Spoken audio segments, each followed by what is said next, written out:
Hubugin ang kabataan na respetuhin ang iba't ibang klaseng tao. Para sa mabungang buhay, ito po si Father J-Boy at tayo na po at magkapet pandasal.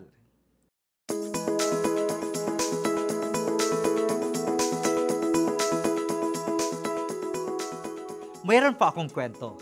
Naging ugali ni Lito Lobo na pagtawanan ang buwan. Kesyo laging pangalawa lang siya sa liwanag ng araw o mukha siyang matanda. Sa halip na mabahala, inaaliw siya ni Berting Baboy Ramo. Isang gabi, nawala si Lito at si Berting. Mahirap makita ang daan kapag bumabagyo at nagtatago ang buwan. Nang huminaho na ang panahon, inilawan ng buwan ang daan tungo sa bahay ni Berting Baboy. Ang dating inaapi-api ang siya palang makakatulong sa panahon ng kagipitan.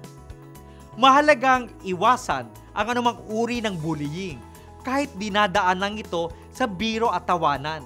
Lahat nire-respeto at hindi binabastos.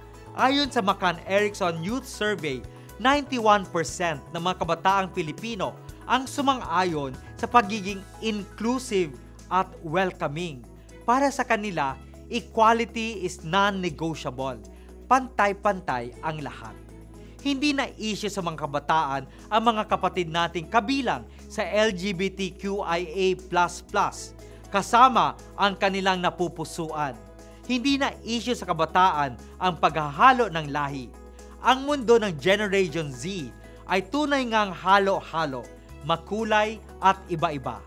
Kung mapagtanggap ang ating mga kabataan sa pagkakaiba nating lahat, naway isabuhay natin ang respetong karapatan ng bawat isa. Manalangin po tayo. Panginoon, nais mo kaming maging iba sa isa't isa. Naway tulutan mo kaming respetuhin ang pagiging katangi-tangi naming lahat. Amen.